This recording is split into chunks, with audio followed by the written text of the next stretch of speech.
This one is another one I'm just interested in talking to you, so I'm coming at you from all angles with all kinds of information because that's the way the world works these days, don't you know? Following in suit with that trend. The Mark of Compliance and the Great Distortion from the Mind of Cy Marie.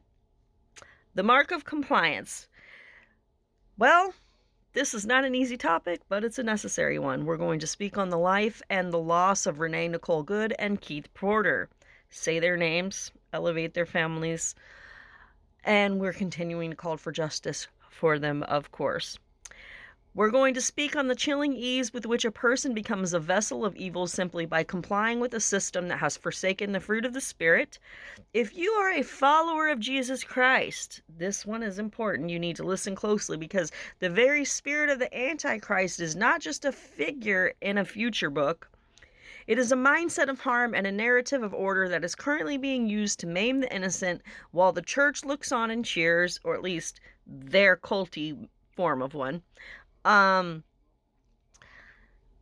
unaliving of Renee Nicole Good, a mother, a Christian, an American citizen, at the hands of state agents, and the loss of Keith Porter are not just tragedies.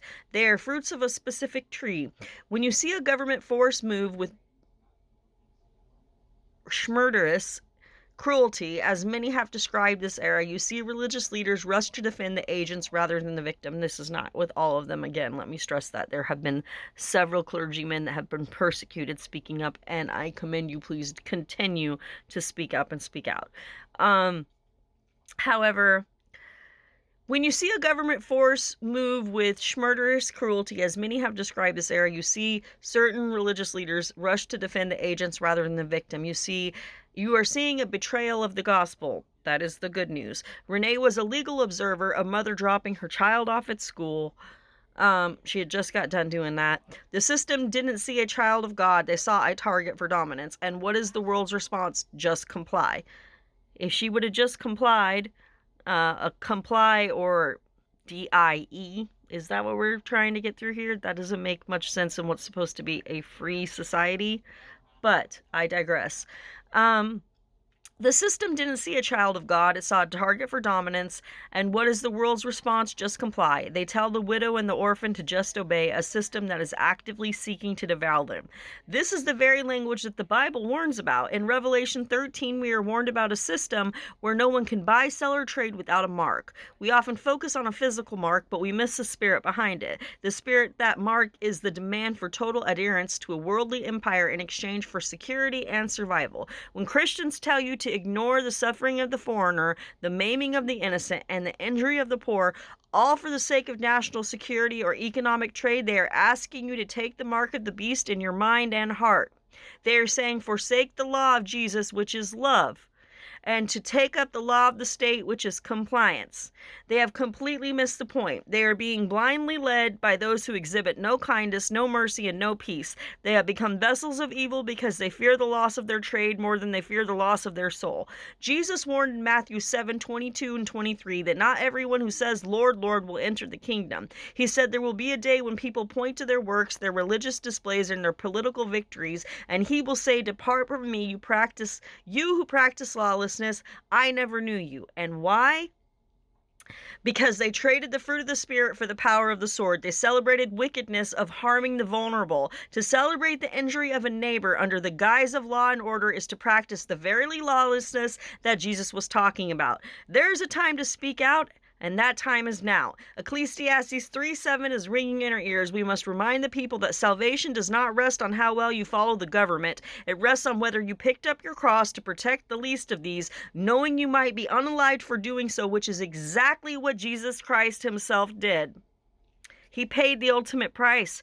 Are you willing to pick up your cross and follow after him? Really think about that. Make no mistake, when the Messiah returns, he does not return to validate a political party. Revelation 19:15 says he comes with a sharp sword to strike down the nations that have rebelled against his love. That sword is meant to cut away the hypocrisy. It is meant to separate those who served the Lamb from those who celebrated the beast. We are called to fellowship and we are called to service. We are called to be the ones who refuse to be silent while our brothers and sisters are maimed. We must stop being blindly led into the pit. If your faith requires you to cause injury or to tell a grieving family to just comply with injustice, then you aren't following Jesus Christ. You are following a wolf in sheep's clothing. Remember the blood of Renee. Remember the life of Keith. Let their names be a reminder that we are called to a higher law, the law of love. Stay convicted and stay awake. Pay attention to what's going on around you. Don't let the lie live.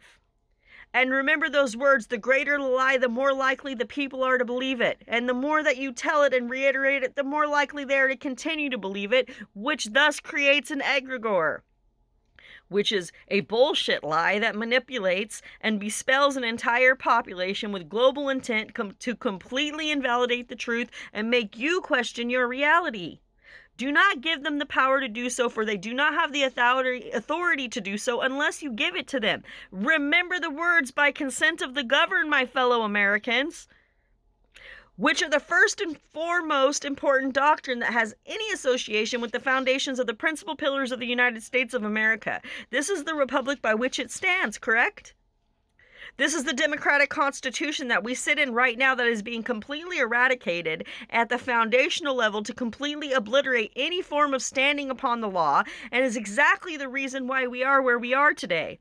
And how dare you tell other people that they should comply with such wickedness? Let's go back to think about the reason why Moses even went into Pharaoh in order to tell him, let my people go. And please tell me what the difference is between the soldiers at that time, or even the Roman Empire soldiers who went out maiming, raping, and stealing from the people. And again, remind you that when Moses went to Pharaoh and said, let my people go, when they chose to flee Egypt, they were choosing to break the binds of their own enslavement, which was contrary to everything the empire wanted, and exactly the reason why Pharaoh sent more soldiers after them, even after decreeing that they were free to go. Understand that these types of governments are, what these types of governments are, and if you decide to obey and comply, you are doing exactly what the book of Revelation has warned you to look out for, and you are bowing a knee to kiss the ass of the Antichrist and every single aspect of the spirit that is. What you are seeing now is grooming you for that, my friends. It certainly is. If you believe in that doctrine, that's what we're seeing. Line it up. Come on. Pattern recognition. It's not that hard. It's really not. This is a puzzle that you can put together real easy if you take the time to do it. You are doing exactly what the book of Revelation has warned you to look out for, and you are bowing to the knee to kiss the ass of the Antichrist in every single aspect of the spirit that is. What you are seeing now. So when Jesus Christ comes back, if you are a believer of him, you better be wary and understanding that if you continue to go down that path by choice, you are choosing and electing to follow and comply with everything that Jesus himself was unalived for, trying to teach you not to do. And then ask yourself if you are actually an honest and loyal follower of the teachings of the Messiah.